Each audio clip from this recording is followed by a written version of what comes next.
guys, magandang araw at kumusta po kayong lahat? Madaling araw pa nga ako nagising yan dahil nakita ko nga si Yana na sobrang init nga. Kaya kinuha ko na kaagad yung temp niya at ayan na nga guys, sobrang init nga niya dahil nga 39.3 nga yung temp niya. Kaya kinuha ko na kaagad yung bimpo pagkatapos pinunasan ko na kaagad siya ng bimpo at hindi na nga ako nakatulog ulit. Kaya lumabas na lang ako ng bahay at bumili nga lang ako ng pandesal. Pagkatapos kung nakabili ng pandesal, ginising ko na sila kasi nga papasok pa nga tong tatlo sa paaralan. At eto naman si Yana ay magpapacheck up din kasi kami ngayon kasi ilang araw na din kasi yung lagnat niya at natatakot na din kasi ako dahil nga sobrang init niya talaga at minsan kahit hindi naman malamig ay namimilipit nga siya sa lamig kaya natatakot na talaga ako. At nung natapos na nga kami nag-almusal, hinatid ko naman tong dalawa nga sa paaralan at eto naman si Mark James, marunong naman siya pumunta nga sa paaral niya. Kaya hindi ko na to siya hinahatid, yung hinahatid ko nga lang eto nga ang tatlo kong anak pero ngayon si Yana hindi nga siya makapasok dahil magpapacheck up nga kami. Ayan, nung nahatid ko na nga sa paaralan yung mga anak ko, ay nagayak naman kami ni Yana dahil maaga nga kaming pupunta doon sa doktor para maaga din kaming matapos. Para naman hindi masyadong maraming tao nga. At maya lang natapos na nga kami ni Yana magbihis at dumating naman yung asawa ko. Asi pang gabi kasi yung duty niya ngayon kaya nandito siya ng umaga at mabuti na lang talaga dahil nga para meron nga kaming masakyan kasi kapag mamasahe pa nga kami, sobrang mahal ng pamasahe. Ayan, nung nakarating na kami dito, nagantay lang kami na tawagan kami ng doktor. Pagkatapos nung natignan na nga siya ng doktor,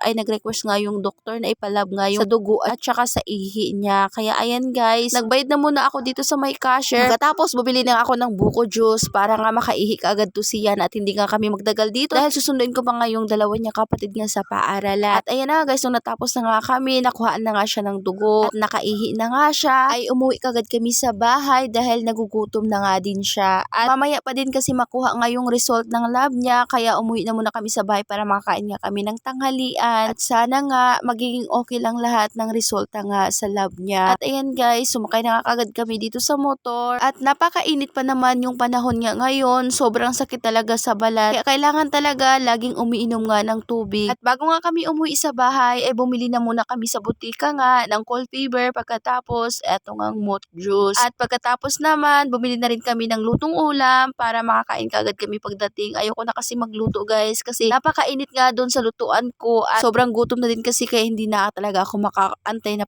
magluto pa ako. Kaya pagdating namin sa bahay ay kumain na muna kami ng tanghalian. Pagkatapos namin kumain ng tanghalian ay bumili na nga rin kami ng gasol para hindi na nga ako mahihirapan sa pagluto. At yan lang muna for today's video. Maraming salamat po sa inyong panonood. God bless.